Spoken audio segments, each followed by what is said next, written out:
Let's go now through the EDS GUI. This is where you will actually manage and consult EDS data for your institution or delegated PSPs.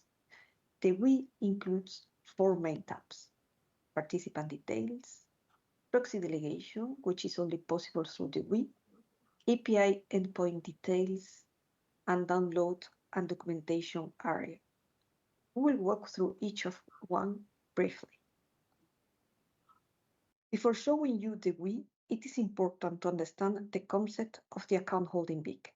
The account holding BIC is a key concept to link the IBAN and the URI.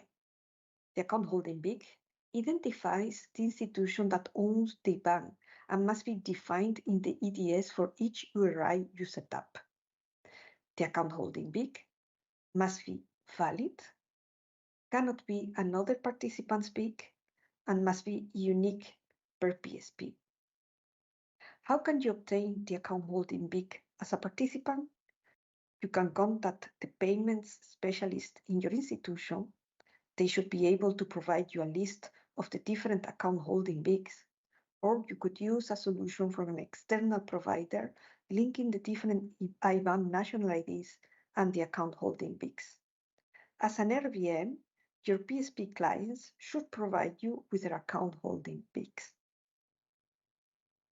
Let's see a couple of examples.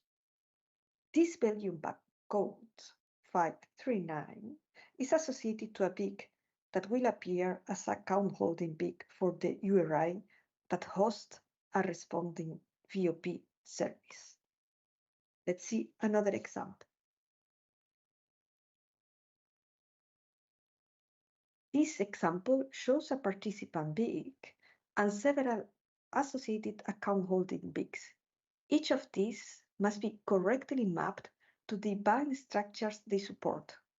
This ensures correct routing during verification of payee operations. And a final reminder, some attention points. You must have a Swift.com account and be linked to a valid BIC before accessing the GUI. The EDS local file is published daily at 3 a.m.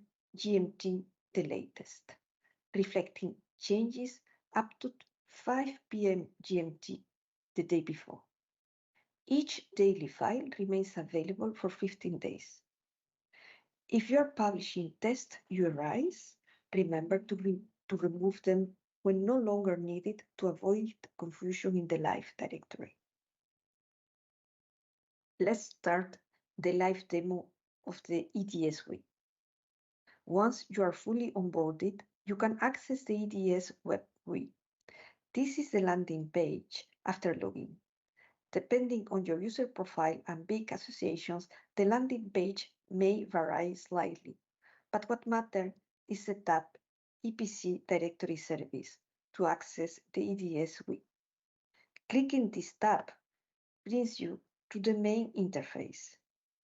We will use a RVM that is also a PSP and registered with the standard registration and its own BIC. So in this case, we will see our own BIC with full access delegation. That means that I can configure all sections except for the proxy delegation tab. In the participant details tab, the left-hand side displays static information sourced directly from the EPC register. These fields are not editable. On the right-hand side and below, you can edit these fields, meaning you can update the national authorization number, the operational contact emails, you can update the scheme operational readiness date, and you can add, edit, or remove options. You can also publish in EDS local file. This means that you want and you can decide when you will be publishing the data that is here in the EDS local file. Keep in mind, the NAM must follow specific formats, the operational emails must be valid, and the options operational readiness date must be at least the same or later as the skin operational readiness date. Each time that you modify any data, you will be prompted to accept the EDS terms and conditions. The skin living date is not editable in the EDS GUI. It must be communicated through the EPC.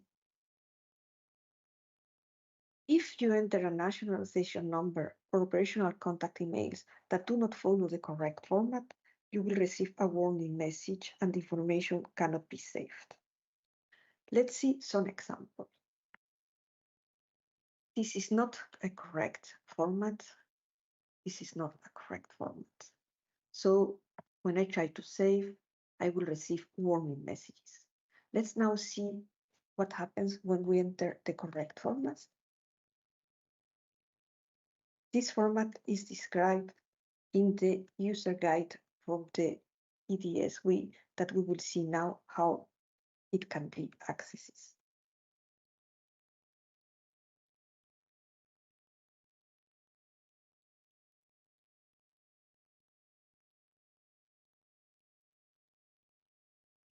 Now the information could be saved. Let's see another example. Let's add an option. We can select from the drop-down list. And as mentioned, be careful with the operational readiness date. If we put a date that is earlier than the skin operational readiness date, we won't be able to save. We will receive a warning message that prevents us from saving the data. Let's update it and put a date later than the skin operational readiness date. I can now save the data. And if I want to publish it in the EDS local file, I need to select this button and save. Let's move now to the API endpoint details. Here, you can define the URIs that will be used for verification of pay operations. You can create a new URI, you can edit the existing URIs, and you can delete the existing URIs. You can also filter by skin. For the moment, it's limited to VOP. You can filter by environment, live or test, and by operation. Be careful that each API version and priority number must be unique for each combination. Let's add now a new record. You can select the environment from the drop-down box. Same for the operation. Here, you can enter the URI, ensuring that you are following the correct format. The API version. Let's see what happens if I put it to priority number. The account holding big. You can also paste multiple account holding bigs using comma, tab, or semicolon separation. If any are invalid, the interface will highlight them. Let's enter one now for the sake of this demo. And the start date, you have to be careful. Let's see what happens if we enter one that is before the skin operational readiness date. You also could enter end date time. It's not mandatory. You could also enter notes up to 1,000 characters. It's not a mandatory thing. Always accept EDS terms and conditions before saving. Let's see if we can save. We cannot save because the API version must reconcile the one in the URI, which is 1. Can we save now? Cannot save because the start date time is sooner than the skin operational readiness date.